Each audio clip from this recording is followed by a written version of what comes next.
Everybody always says, if you tried your best, that's all that matters. The best is all you can do. If you tried your best, it doesn't matter what happens. It doesn't matter if you lose if you tried your best. Most people have heard that before. But there is a secret to the universe that most don't know. If you actually try your best, you can't lose. Not pretend to try your best. Not try your best 90% of the time. Not try your best with excuses. If you genuinely try your best all of the time, all day, every day, it's impossible to lose. So when people say, if you tried your best, it's okay to lose, that is a logic fail. Because if you lost, you didn't try your best in the first place. If you actually try your best, it is impossible to fail in this life. God is watching and he rewards those who want it the most. If you want it the most, you can have it. It's a competition. Every dollar you want, the house you want, the car you want, other people want. You have to win. You have to want it the most and genuinely do your best, because most people aren't capable of doing their best anymore. To get up every day, whether they feel like it or not, and perform regardless. That is the secret.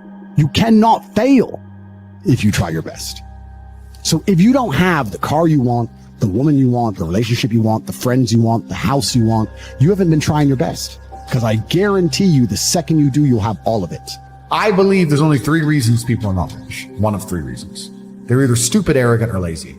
Stupid is actually the smallest category. People think, oh, you know, there's a lot of stupid people. There are, but I know a lot of stupid people with a lot of money, right? There's so much money in the world. To be too stupid to generate money, I think is less than 5% of the population. We're genuinely too dumb to ever make a good wage. Then you have arrogant and lazy, and these are the 2 most common. Lazy because people just, oh, you know, but I need time to myself. Oh, you know, but it's the evening. Or, you know, it's hyper competitive. There are people who do not need times to themselves. There are people, there's an Indian in Islam, or there's a guy in Islamabad who'll do your job online for $3 an hour and he doesn't sleep. You're going to lose, right? So if you're going to be lazy in any regard, you have to understand there are people like me who are billionaires who work 18 hours a day. When I finish this, I get into my car and I open my laptop and I work on my way to my next appointment. I'm going to work all night till the day I go. When I go to sleep, I close my laptop and I'm sleeping in it later. I work. That's all I do. Lazy is a big problem because people go, oh, but I just want to relax. If you just want to relax, that's fine. But you're competing against people who just don't want to relax. You're going to lose. And the last, and I'd say that's around, a lot of people have that element to them. A lot of people are lazy. That's about 50% of people. But the main reason people are not rich is because they are arrogant. If you were to take somebody who says, I'm doing my best, I'm really trying, and you were to get an exact schedule of their last week and find all the times they've wasted time, you'd say, look, you've wasted time, wasted time, wasted time, wasted time. You know what's actually amazing? Most of those people are not even self-reflective enough to go, you're right, I'm not trying my best. You know what they'd say?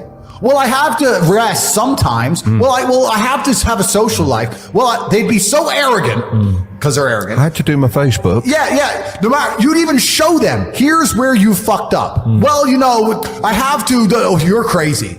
And then they go back to being a loser. A lazy person thinks he's working too hard, and a successful person thinks he isn't working hard enough. And we're doing 20 times the work they are. And we're like, oh, I could have done more, could have done this. Oh, I missed that today, can't miss that again. Oh, I should have taken that call. I should have flown there. I should have. That's, you know, we have guilt about it. They don't give a solitary fuck. And even if you pointed it out to them, they'd sit there and go, oh yeah, and they'd make some excuse for it.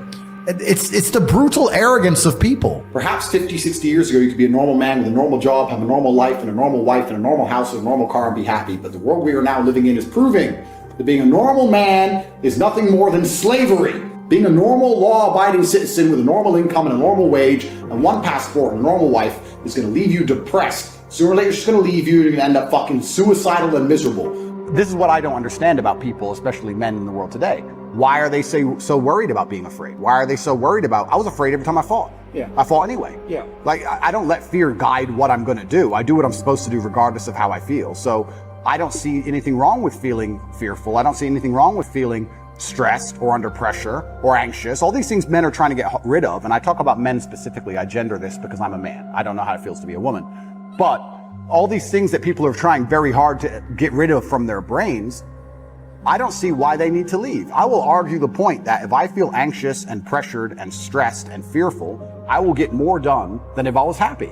I think if I was happy, I'd just be hedonistic and just wasting my time. I think that you get a whole bunch done with these negative connotations and negative emotions. And I think that life is suffering and pain and you're here to go through it. And the sooner you get used to the taste, the more successful you're going to be. I have no interest in trying to change the flavor, my friend. The flavor of life is pain, and I will eat all of it. And it doesn't matter if they put me back in jail or not. I'm not sitting there going, how can I be happy in jail? I will sit in jail and say, yes, this sucks. It's supposed to suck. Yes, I'm not enjoying this. Yes, I'm anxious and paranoid. And yes, that guy might stab me. And yes, I can't sleep and I miss my family. And this is what's supposed to happen to me. And this is how I become the best man I can possibly be. And I'm going to succeed regardless. So if you're not the person who's waking up every day going, how do I improve my existence? Then nobody is. Nobody on the planet is considering improving your one spin on Earth. No one else cares. Nobody else cares. So if you don't care, then you're fucked. So you need to wake up and care. And it's amazing to me, like you're saying, how did I find my mentors? I just tried a bunch of them. Like when I had no money, I would try very hard I'd listen to lots of different people, or I tried different things, and I wasn't scared to invest in myself, because I understand that, look, if he's taking time out of his life, then I need to reward him for it financially.